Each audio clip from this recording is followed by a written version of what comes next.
Welcome to unique computers Tally online classes. इस video को like करें और हमारे चैनल को सब्सक्राइब करें। हाय गाइस, आज के हमारे ऑनलाइन सेशन में हम जानेंगे टाइप्स ऑफ अकाउंट। अगर आपको अकाउंटिंग करनी है तो आपका बैच क्लियर होना बहुत जरूरी है। इस बैच में आज हम जानेंगे टाइप्स ऑफ अकाउंट। अकाउंटिंग में 3 टाइप्स ऑफ अकाउंट होते हैं: पर्सनल अकाउंट, रियल अकाउंट्स और नॉमिनल अकाउंट्स। पर्सनल अकाउंट्स यानी 3 टाइप्स ऑफ। फर्स्ट होता है नेचुरल पर्सनल अकाउंट, जिसके अंदर किसी भी व्यक्ति का नाम आ सकता है, आपके सप्लायर का नाम आ सकता है, ठीक है, जैसे कि श्याम है, माया है। कैपिटल अकाउंट यानी जो ओनर है, ड्राइंग अकाउंट्स जो ओनर निकालता है, डेटर्स एंड क्रेडिटर्स। इन सभी के अकाउंट्स आपके इसी में आएंगे, natural personal account. Artificial personal account, artificial personal account वो होते हैं जिन्हें हम लोग तैयार करते हैं या जो हमारे द्वारा तैयार होते हैं। ऐसे बिजनेस जैसे कि एनी पब्लिक और private companies, bank, club, insurance company, NGO, cooperative society, यानी ये हमारे द्वारा तैयार गई है, ठीक है। और नेचुरल पर्सन यानी जो गॉड के द्वारा तैयार है। एक सिंपली वे में हम जाने, जिन्हें गॉड ने तैयार किया है वो नेचुरल, ठीक है। रिप्रेजेंटेटिव पर्सनल अकाउंट यानी ये वो अकाउंट्स होंगे जिन्हें किसी अकाउंट के द्वारा रिप्रेजेंट किया जाएगा, जैसे कि आउटस्टैंडिंग एक्सपेंसेस यानी कोई भी खर्चे जो कि बकाया है, आप किसके लिए किसको देने बाकी है वो किसी न किसी के लिए रिप्रेजेंट करेंगे। प्रीपेड एक्सपेंसेस, आपने किसी को रिप्रेजेंट करते हैं पहले ही कोई एक्सपेंसेस कर दिया। एक्रूड इनकम, एक्रूड इनकम यानी कि आपकी एक्रूड इनकम कौन सी होगी। एक्रूड इनकम का मतलब है ऐसी आय जो आपके द्वारा कमा ली गई है बट आपको अभी तक मिली नहीं है, वो आपकी एक्रूड इनकम है। तो ये भी किसी से रिलेट होगी, किसी पर्सन से, किसी फर्म से, ठीक है। इनकम रिसीव्ड इन एडवांस, कई बार आपको ऐसा भी हो जाता है कि आपने वर्क किया नहीं और आपको पहले ही पैसा मिल गया, तो वो भी तो किसी से होगा, वो किसी से रिलेटेड है, किसी फर्म से या किसी पर्सन से, ठीक है। अनअर्न्ड कमीशन, ऐसा कमीशन जो आपका बन चुका है लेकिन अभी तक आपको मिला ही नहीं है, तो वो भी तो किसी से मांगते हैं आप। तो वो कोई भी हो सकता है, आपका नेचुरल पर्सन या आर्टिफिशियल। तो मतलब रिप्रेजेंट पर्सनल अकाउंट क्या है, इन दोनों में से किसी एक को रिप्रेजेंट करेगा। ओके, तो पर्सनल अकाउंट का मीन हम कहते हैं राम, श्याम, सोहन, मोहन, ड्राइंग, कैपिटल्स, ठीक है। कोई भी प्राइवेट सेक्टर जैसे कि बैंक है, क्लब है, इंश्योरेंस कंपनी है, तो ये इनके जब भी अकाउंट्स आएंगे तो हम उन्हें किस अकाउंट में डालेंगे, पर्सनल अकाउंट पे। नेक्स्ट है हमारा रियल अकाउंट यानी रियल अकाउंट, यानी जिसे हम कहते हैं वास्तविक खाता। रियल अकाउंट में बिजनेस के सभी एसेट्स आते हैं, बिजनेस की जितनी भी एसेट्स है चाहे वो करंट हो या फिक्स हो, सभी रियल अकाउंट्स में आएंगे, जैसे car, furniture, machinery, cash, stock, ये सब हमारे रियल अकाउंट्स हैं। नॉमिनल अकाउंट्स, नॉमिनल अकाउंट्स आपके 3 टाइप्स ऑफ अकाउंट होंगे: income, expenses and profit and loss. Income हमने बात की थी सेल ऑफ द गुड्स, अगर आप कोई भी गुड्स सेल करते हो, चाहे वो एज ए सर्विस हो या एज ए गुड्स हो, तो सेल आपकी इनकम है। एक्सपेंसेस यानी आपके खर्चे, सैलरी, वेजेस, रेंट, टेलीफोन, ठीक है, ये सारे खर्चे आपके नॉमिनल में आएंगे। प्रॉफिट एंड लॉस यानी आपका लाभ हानि। अब अभी कभी बार हमें लॉस भी होता है, जैसे कि लॉस बाय फायर, आपके जो गोडाउन है वहाँ आग लग गई तो आपका स्टॉक जल गया, तो आपको उस स्टॉक का लॉस हो गया। लॉस बाय थेफ्ट, आपको लॉस हुआ कि आपका स्टॉक है वो चोरी हो चुका है। प्रॉफिट एंड फ्रॉम बिजनेस, आप जो बिजनेस चला रहे हो उस बिजनेस से आपको प्रॉफिट भी मिलता है। तो इस तरह के अकाउंट्स को हमने 3 अकाउंट्स में डिवाइड कर दिया है: real, personal and nominal accounts. Rule of accounts, आज नेक्स्ट टॉपिक जो हम यूज करेंगे, रूल ऑफ अकाउंट्स क्या है। यानी अभी आपने पढ़ा types of account, types of account में आपका ये होता है कि आप किसी भी अकाउंट को आइडेंटिफाई कर सकें, ठीक है। जब किसी अकाउंट को आप आइडेंटिफाई कर लेंगे तो अब उसके लिए एक रूल बनेगा। आपको पता हो तो अकाउंटिंग में आपने सुना है डेबिट एंड क्रेडिट्स। क्या है ये debit and credits? Debit and credits जो है अकाउंटिंग की 2 साइड है, ठीक है। तो दो साइड है, यानी कि debit side and credit side. अब मैं कहूँ कि जैसे कि फॉर एग्जांपल हम लोग रोड्स के कुछ नियम है, तो रोड पे लेफ्ट में और राइट में, तो यानी दो नियम हो गए, लेफ्ट साइड और राइट साइड। वे जो जाएगा वो इस साइड से जाएगा, वो आएगा वो इस साइड से आएगा। तो ये आप भी उस रूल्स को फॉलो करते हैं, ठीक है। तो वैसे ही अकाउंटिंग में भी रूल को फॉलो करने के लिए आपको, ठीक है, रूल्स पढ़ने पड़ते हैं तीनों अकाउंट्स के, real accounts, personal account and nominal account.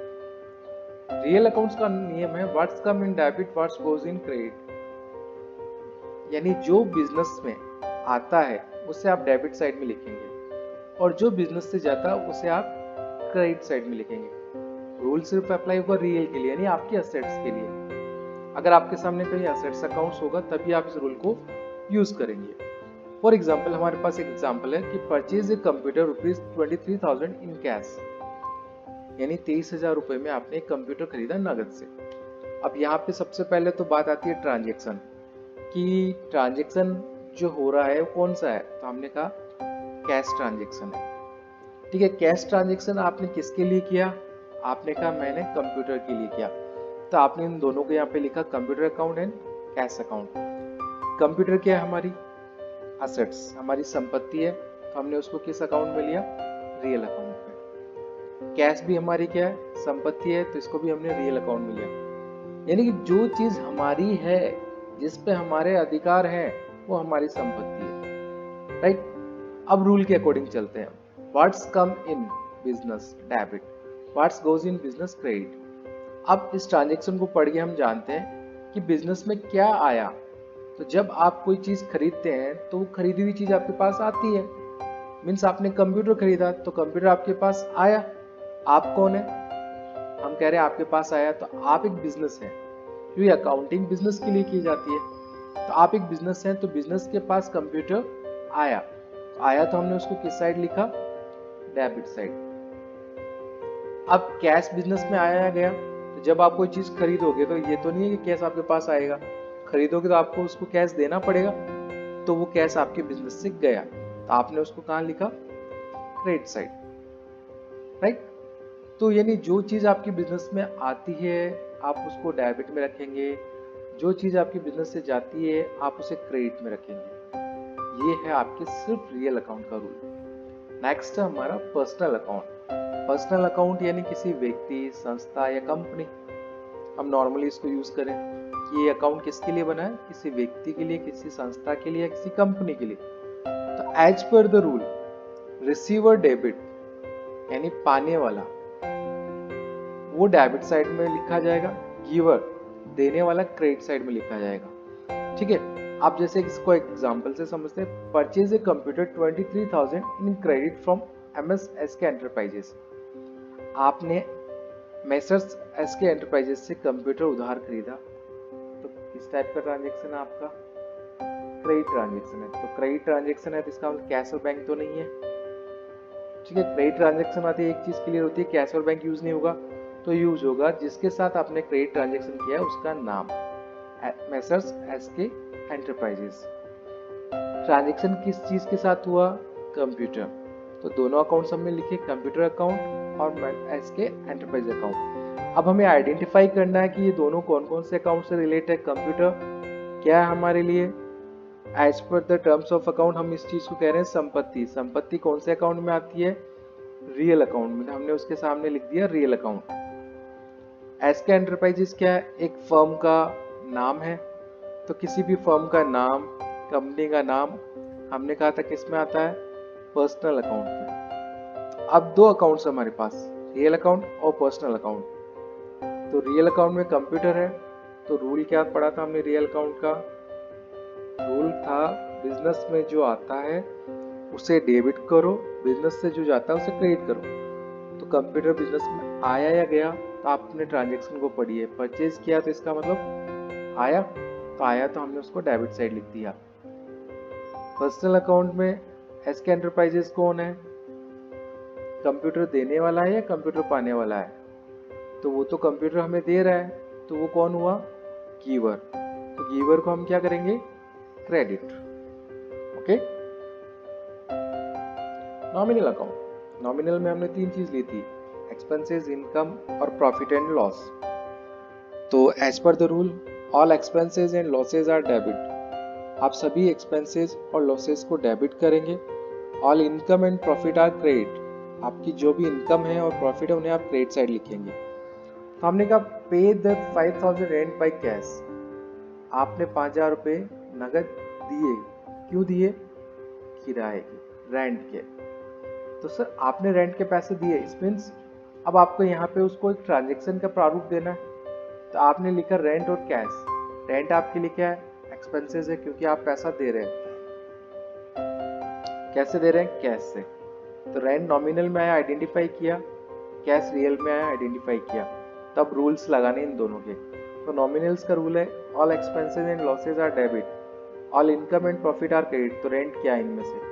Expenses है, तो हमें किस साइड रखना होगा? Debit side. तो हमने डेबिट साइड में इसको लिख दिया। कैश रियल अकाउंट है, आया गया। तो जब भी कोई खर्चा आप पे करेंगे तो सिंपल सी बात है वो हमारे से जाएगा। तो जब भी कैश जाता है तो रियल अकाउंट का रूल है जो जाता है उसे आप कहाँ रखेंगे? क्रेडिट साइड में।